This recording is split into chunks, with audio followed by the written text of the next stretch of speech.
inviting me to moderate the panel. It's so wonderful to see everyone's work on the online gallery. I really enjoyed looking at everyone's projects and seeing what you've been up to for the last few months. One of the first questions I have for each artist is just wanted to hear a bit more about yourself and your background and how you came to become an artist. And maybe we could start with Cindy. Thanks, Sarah.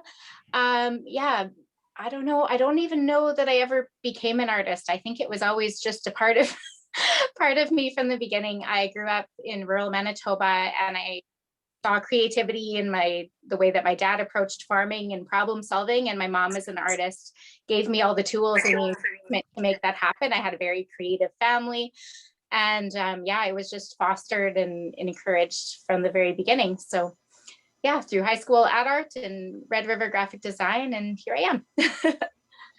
Cool. How about you, Alexandra? Can you tell us a bit more about how you became on this journey to being an artist? Or yeah, I grew up in a very creative home. Art was always encouraged, and I as I became an adult, I put aside art. It's like, I'm not going to be an artist because I'm going to do real work, real jobs, and became a crisis worker, and then found that I couldn't not be an artist. And so then I went to school and pursued it. Cool. The draw drew you in. Yeah.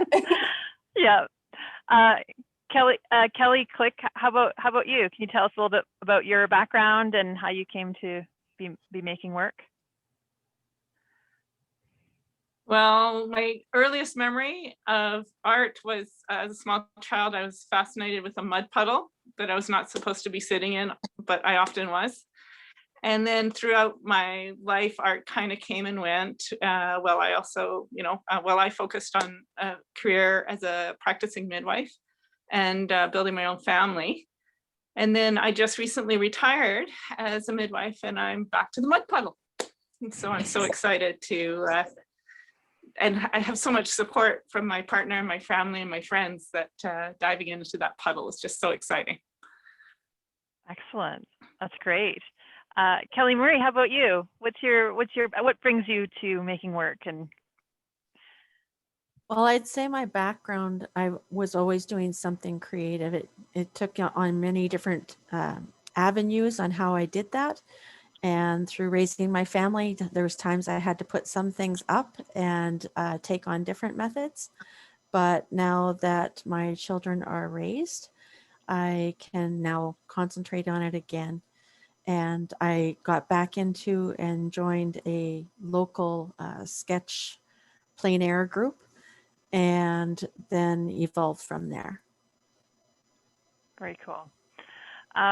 So this the RAMP project program is really quite unique and seems like a great thing. I'm curious if each of you can maybe speak to why you decided to apply for the program, maybe just to start, and maybe a second question would be, how does it relate to your art practice? And maybe Kelly Murray, you can chat first this time. I applied for the program to get exposure and enrichment in the craft that I have. I knew that there was so much more for me to learn than what I was already doing, and be able to expand and grow from there. And what was the second part of your question? Sorry, Sarah. Oh, how does it relate to your art practice? Or what kinds of shifts maybe have you seen since starting the program would be something else to shifts are the direction I was going. I was tending to draw and paint whatever caught my eye instead of focusing on a series and trying to put a compilation together.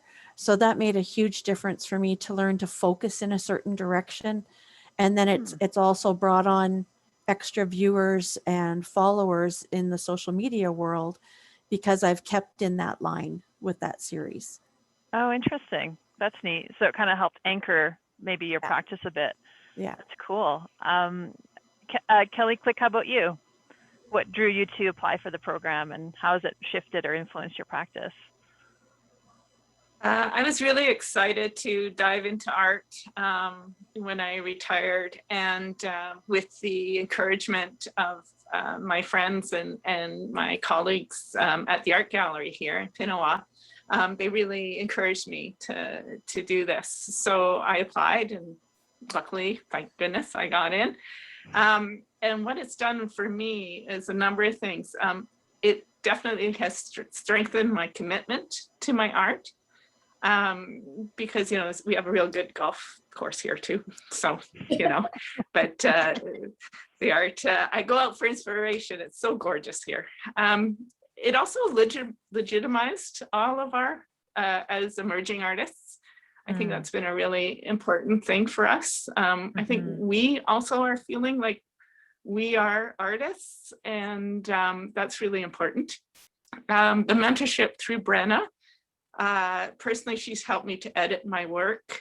And then we have learned so much: titling, documenting pieces, writing statements, CVs, bios, grants, how to, you know, apply for a grant. Oh my goodness. You know, and then being part of this group has really taught me the importance of support and building a network. And which is just fantastic, because connecting with people through art is really important to me. Especially now, even more so, maybe when we're all distant, it seems nice to be able to connect. Yeah. How about you, Alexandra? What led you to apply, and how do you see the program having influenced your practice? Yeah, I applied right after school during a pandemic. So I think a huge motivation was just feeling a little bit like I risked losing the momentum that I had built in school.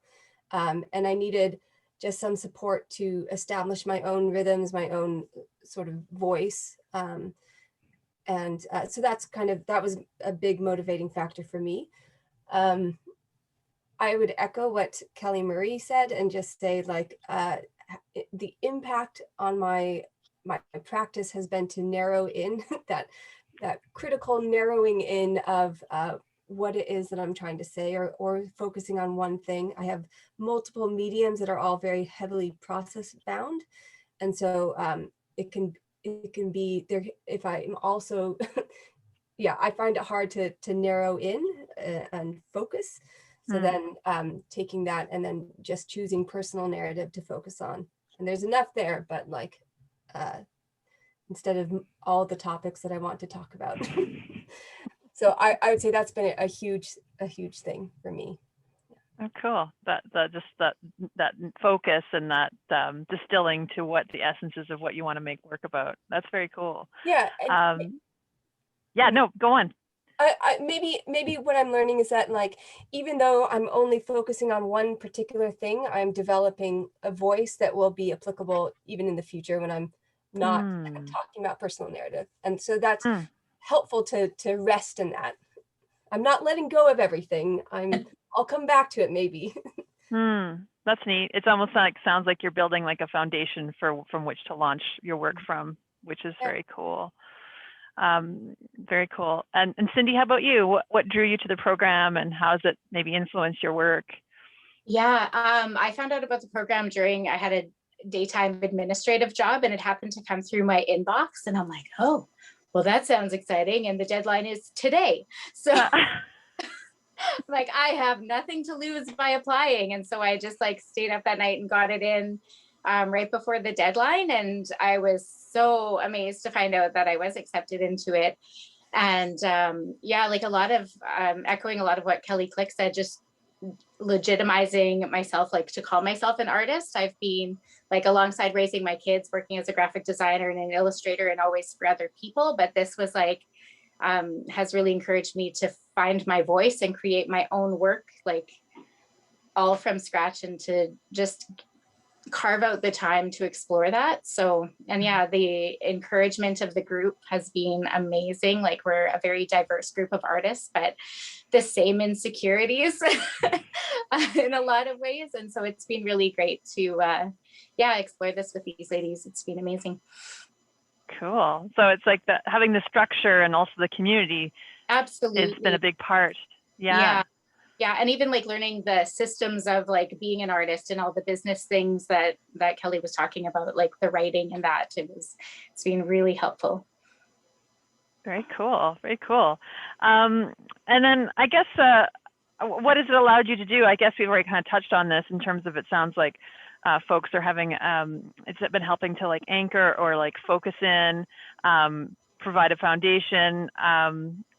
But I mean, I'm curious, like you've still got a bit of time left in the program. How do you see that your work moving forward, maybe in the next few months? If that's something you can chat about, that'd be great. Is that a big question? For me yeah, first? sure. You could. Yes, and sorry. Yes, please. Yes, if you want to launch in, that'd be great. Yeah. Yeah. So I was trying to decide between my painting and my illustrating, and I was like, I can't choose a favorite child kind of thing, but decided to work on my illustration, and then I ended up writing a book. And so I wrote a book to illustrate. So all the pieces that are in the exhibition are part of this, and now I'm self-publishing. Oh wow. Okay. Yeah. So I would not have been doing this year if it wasn't for this. So yeah, I have a book that's going to should have it in hand by September, hopefully by the exhibit that we have in Brandon, if we can have a live exhibit. But yeah, this all launched because of this program and just kind of focusing on that. So very cool. Yeah. Oh, that's great. I'm looking forward to seeing the book. It sounds, I mean, I've seen the images and they're wonderful, but yeah, that's very cool. Alexandra, how about you? Like you've talked about how this has helped you focus. What are your next steps, I guess, in the next few months?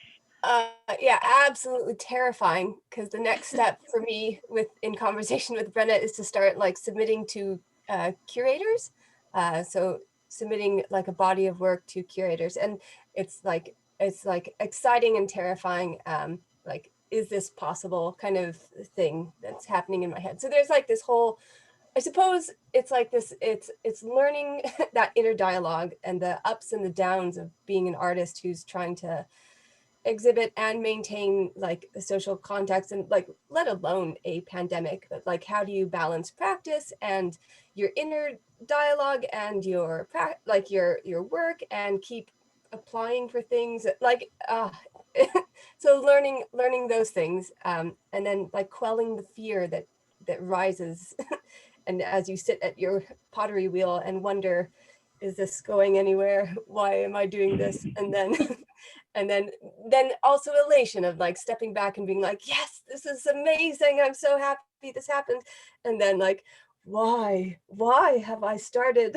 Like, there's just and just realizing that that's just going to happen, and it's all part of it, and you just send your things to people that you don't know, and that's just what you do.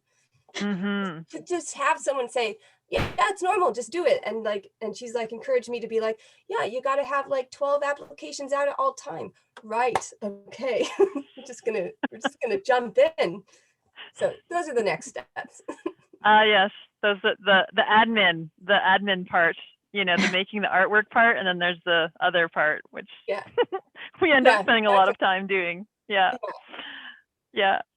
Kelly, quick, how about you with your work coming up for the next few months? What are your goals or your next steps? So there was a couple of pieces that didn't make it into this exhibition. So I'm trying to decide whether or not I'm going to try to get them into the Brandon show, because most of my pieces in this one will go to the Brandon show, or all of them actually. And then if I add a couple, I may do that. The other thing is the artists as a group, we have agreed, and my Pinawa Art Gallery has agreed to do a group exhibition in November here in Pinawa. And that's one of the things I'm learning, is how to put together an exhibition and curate it and do everything that needs. So all that admin work, so that's really exciting for me. That's why I'm in this, is to exhibit. I'm just a real big advocate of rural artists, and so I'm going to work on that for sure. Okay. And Kelly Murray, what are your plans? What are you working towards, I guess, in the next few months with the mentorship? Well, I'm continuing with the series I'm with now. I've got 2 more pieces. I actually just did the finishing touches on this evening. And then I've got 3 more pieces besides that. And as Kelly Click mentioned, we do have an exhibit in November, and I am going to be working on a different series towards that. good. So there'll be a variety for that as well. Very cool. That's great. And it seems I'm picking up on the maybe you can speak to this and I'll throw it open to any of the 4 of you, but just this importance of being able to connect with other rural artists. It sounds like this has been really key and exciting about this particular mentorship program. Does anyone want to chat a bit about that? Maybe a bit more, or I'm assuming no one knew each other before this program. Is that true? I knew Alexandra briefly professionally, Okay. as we're 3 of the 4 of us are still working. So I, as a group, we have collectively all contributed in some fashion or another towards putting things together for this virtual exhibit, towards the physical exhibits that are taking place. And Kelly Click had mentioned about Pinawa's exhibit, and she had reached out to Nipawa's art gallery as well. And each one of us contributing something different has made it doable and feasible for us all to continue to stay collectively as a group. And then after that, we can potentially look at a traveling exhibit if we choose to. Nice. Ooh, That's very she's cool. putting it out there. Woo. Yeah, it's good. I have some contacts that way, so that works nice. Does anyone else want to speak to that connection that's been formed, or the way it maybe has influenced you, or if it's just really comforting, or I don't know, if you have any sort of feedback on that? It's Kelly Click. I can. Kelly Click. Yeah, please do. So one of the things that is just an example of how we work together and whatever is we were all dreading the peer review, right? Or what do we call it in The art? critiquing. For the critiquing, right? Okay. And so, and it came up very early in our program, and we hadn't really gotten together yet as a group. We hadn't melded yet. We were just doing that forming and storming and whatever. And but Brenna gently took us through how to critique each other's work and how to critique and how to take a critique. And it was just, I think that's when we really got it, how important it is to listen and to take what other people say and to network and to be vulnerable, and then to realize that you can just take what you want from the critique, and if you do, you will make your work stronger. And I think we all have. And it's just been fantastic. I would like echo that a little bit as well. And yeah, I guess I feel more and more that rural artists in Manitoba connecting with other rural artists is so critically important. And because I feel like Manitoba is really unique in the sense of this concentration of resources and culture in the city, and just for artists to connect together and make sure that we're tending each other, and because we understand the needs are unique to rural Manitobans. Without resources and without that camaraderie of like, I'm in the midst of this kind of existential question or experience, and I'm mostly not surrounded by other artists. So finding ways to have those conversations, have people who engage your work by not just saying, oh, wow, that's quite nice. You can do this so well. And having a deeper engagement of like, why did you choose this color? Or what are you thinking when you do this process? Like those kinds of questions kind of feed our practice. And so finding ways to connect with each other and have those conversations has been more and more, I feel like those are critical artist infrastructure, like a kind of social infrastructure that needs to happen. And it's not a given. It's hard to facilitate that. It's easier with Zoom, but it's hard. Yeah. Well, I think it's neat too, because we've never really met together physically either. Like it's all being virtual, but it's at the same time, it's like instant. Like we're posting pictures of our work in progress. This just happened. What do you think of this? And like the feedback and the encouragement, and it's just, yeah, it's been a really neat process. Like we've seen how our exhibits come from like, you know, just sketches and doodles and ideas and what do I do and where am I going? And yeah, it's been really cool process. Neat. So it sounds like this framework, it's like you've kind of created this virtual art ecosystem that you can kind of, you know, kind of discuss and like get feedback and also there's a sense of maybe accountability to each other and also to your mentor. Is that, would you say that's true? For sure. Yes. Yeah. So that, I mean, I don't know. Brenna took us through a series of goal setting and had us lay it out based on our own personal timeframes and what we wanted to achieve. And then had us have it available for each other to see. And then we discussed it to see our follow-up and how we would be handling it and moving forward with it. That's neat. And I'm just reflecting on that. Like, that seems like a really important tool or skill to have as an artist.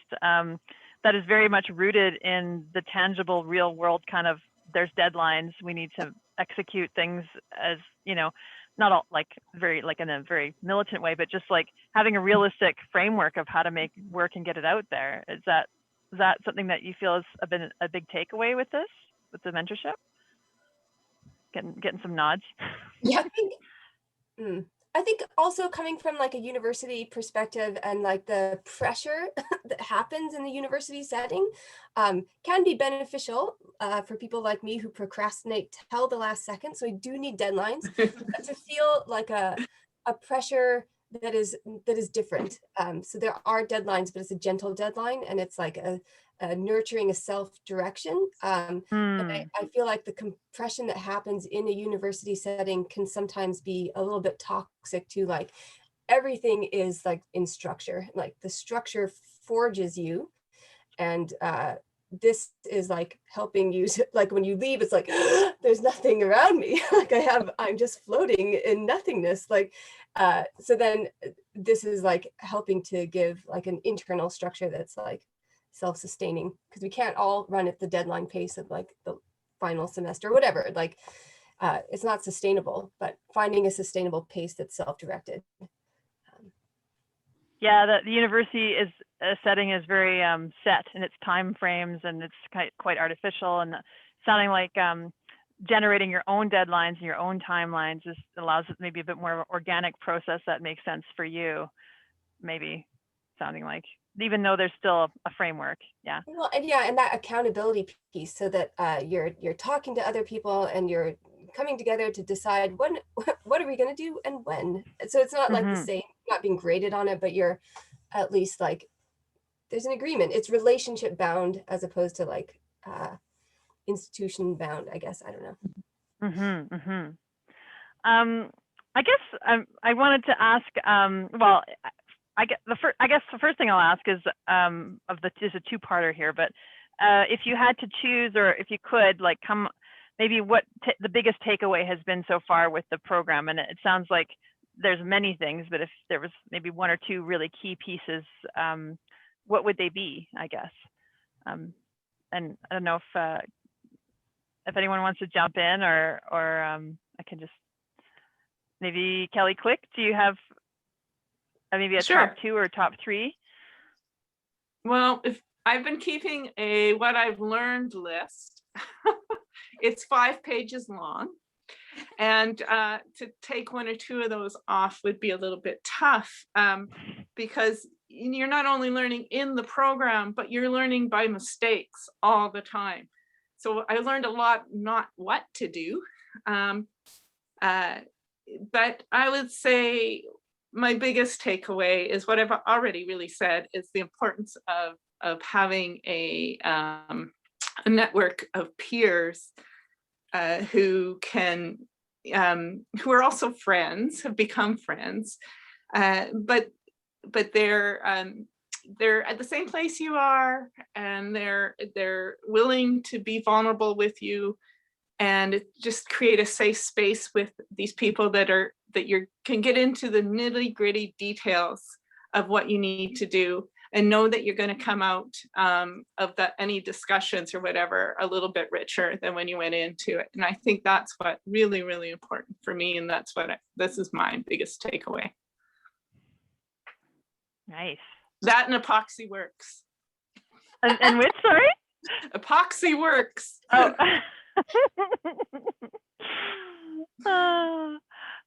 Kelly Murray, how about you?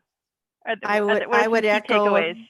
I would echo what Kelly Click says. It's the connectivity of this group and the mentorship that Brenna has provided us through the group.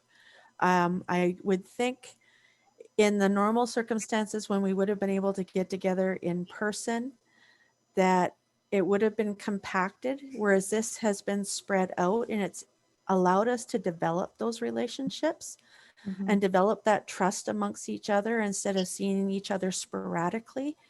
I personally believe that we're going to stay in touch as a group of 4, if not including our mentor. We have bonded in this process, and with each of us being so diverse from the other, that you wouldn't think that would be possible.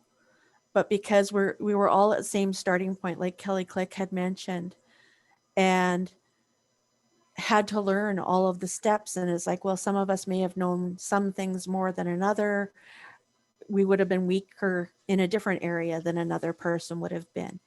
So it's really been beneficial that way. And I think that the Zoom meetings have been awesome in that process, because we haven't been able to get together, and it's given us that extra time to bond as a group and to be able to be supportive to each other. Great. Yeah, I think there's some silver linings to having to do things virtually, and maybe that's one of them. Is this sort of more access in a way, it sounds like, more continued conversation. Cindy, how about you? Do you have some takeaways, key takeaways that you'd like to chat about with the program so far? It so well already.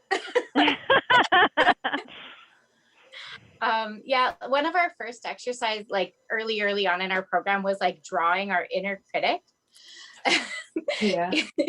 And yeah, like the group that we've built here in the support community has done a lot to, like, yeah, just silence that and meet it with like constructive criticism, and like the critique, they were mentioning how scary that critique was, but it was just so like affirming and like sharpening. It's just been, yeah, the takeaway, just the importance of the community around it, because I do a lot of work in my basement all by myself, but this has been quite amazing. And there's times I'm like, I can't wait to post this in Slack and tell them what's going on. So yeah, it's been really great. Cool. And how about you, Alexandra? Are there some key takeaways that you would share? Yeah, I think my takeaway is 1, the art world is difficult to navigate, and 2, you don't have to go it alone. There are people out there, mentors and co-mentees, that are awesome, and you don't have to be alone in this giant ocean of unknown. That's a pretty big takeaway, actually, I think. It's a good one. Yeah, we're not alone in this. We're making things, and it's good to share and chat about it and be vulnerable, right? It's kind of a key part of making work. I guess the only other thing I wanted to just throw out there is if there's anything you'd like to add or share about your experience that we haven't maybe touched on yet, or yeah, I'd throw that out to the group. I'll throw something out there. Yeah. Initially, I found it very overwhelming And we were able to take it piece by piece and be able to question and receive response, not only from our mentor, but from each other on the takeaways that we were getting from it and how we found it beneficial if somebody else was struggling, for us to be able to look at it from a different aspect. So I would encourage anybody that has considered applying for future rural arts mentorship programs to not underestimate their abilities and to be able to be stretched and expand on those abilities. Nice. Well said. Very well said. Yeah. Be brave. Put it out there. Yeah, that's Yeah. the short form. Yeah. Mm. How about, does anyone else have any additional kinds of things they'd like to share about the program or the work or anything? How does it feel to see your work online in the online gallery? Yeah. We're getting some faces, so. I was sitting there thinking, Alexandra did this really well right before we went public here. I know, I'm sorry, I threw that at you because I knew there's some things to say. You know, it's great, and I guess that would be the only thing that came to mind when you asked if there's anything we'd add, and just gratitude for the opportunity, and gratitude, like gratitude for the platform, I guess, the onlineness and the way that technology has opened up during the pandemic to further the conversation of accessibility and how the art world works and what we think is a legitimate exhibit or exhibit experience. Like all of these things are, I think the art world is having some intense and important conversations around accessibility and technology and opportunity. And I'm excited about that. So I'm excited for like the future of Manitoba Arts Network and like what we can, how we can take this year of otherwise awfulness and forge it into something that is a better opportunity for all of us, you know, whether we're rural or urban based. So I feel like, so that's that piece. That's what I'd add. And the experience of like seeing work online, what I was saying before all of this was, hey, does anyone else go through like these cycles of, oh my God, please take my work down. I'm terrified. This is awful. No one should see this work. And then like, hey, I have an online exhibit. This is awesome. I love this. This is wonderful. Everyone come look. And then you see your work and you're like, ah! Anyway, like, it's just like this it's a roller coaster and it's wonderful. And thank you for the opportunity to get on the roller coaster and find out what it's like. It's great. You're here. Definitely. Yeah, because, oh, sorry, go on, Kelly. Yeah. No, I'm just saying definitely. It's been a up and down, and to see your work out, you know, I'm a pretty private person, but to see stuff in the public is it's crazy and it's scary and it's great because I think we all grow from it. So yeah, no, it's been fantastic. Because it's nerve-wracking to have an exhibition in person, but then also online, the reality is a lot more people could see it potentially. Mm-hmm. You know, that's versus just a gallery that is maybe in a town that people can come to in person. You know, that having things live online is definitely broadens the audience potentially. Yeah, and without the help of wine. So.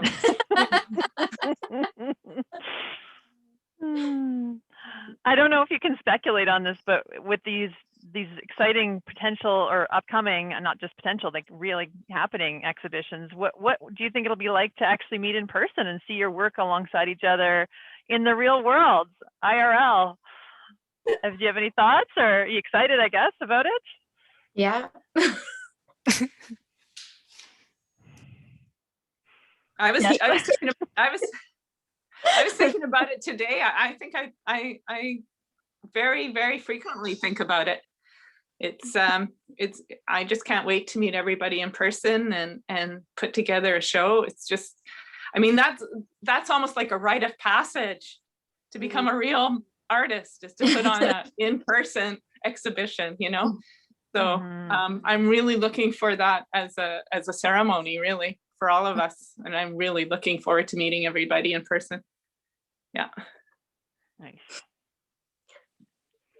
Well, that's what I have for my questions prepared. I don't know, Nicole, should we throw it out to the broader audience if people want to ask anything, or what's the next steps? Yeah, thank you so much, everyone. This was so beautiful. It was really lovely just to hear everyone's perspectives on the mentorship program and their artwork and like working together. It makes me just really miss mentor and menteeship programs. It's great. Yes, if anybody has any questions from our audience, feel free to either put it in the chat function, or you can, and I can read it, or just ask. We're pretty a good sized group here, so we can just open it up that way. And yeah, so we'll just have any questions for the artists, or again, I'll just write the URL where you can get to the art gallery too.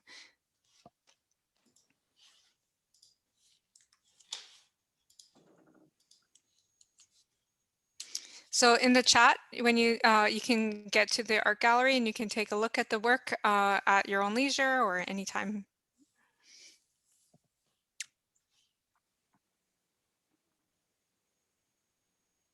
I guess one thing, it's kind of I'm just curious, but because the four of you sound like you're excited about collaborating and continuing.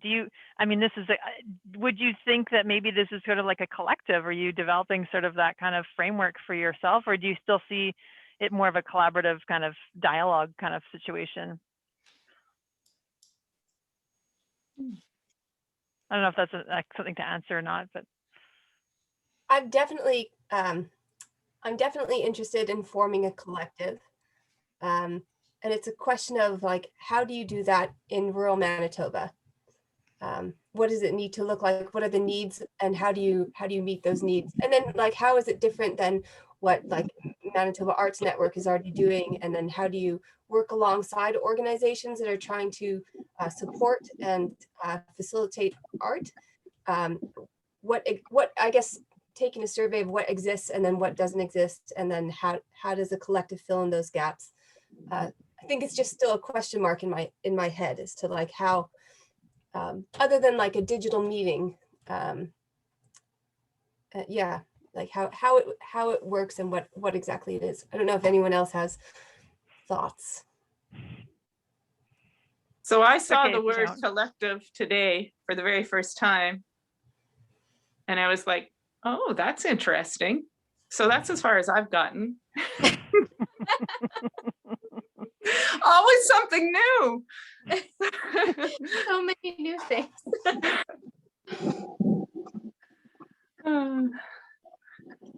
That's the cool thing about being an artist. You can kind of come up with stuff.